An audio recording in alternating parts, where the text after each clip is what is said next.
अमीरुल Bahar welfare organisation पारां शाहिद हुसैन मीरानी के Sukkur city लाइ इंफॉर्मेशन सेक्रेटरी मुक़रर कयो वियो।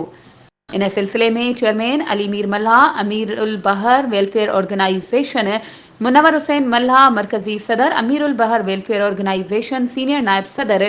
एम अकरम Malha, Amirul Bahar welfare organisation Haji Zakir Kalatri, founder chief organiser Amirul Bahar welfare organisation Sardar Mohammad Aslam, मरकजी secretary general Amirul Bahar welfare organisation advocate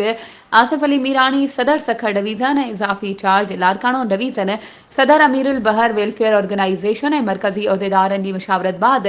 शाहिद हुसैन मीरानी के सखर सिटी लाइ इंफॉर्मेशन सेक्रेटरी मुक़रर कयो वियो आहे। इन मौक़े ते शाहिद हुसैन मीरानी तमाम उहदेदारान जा थोरा मञीदे चयो त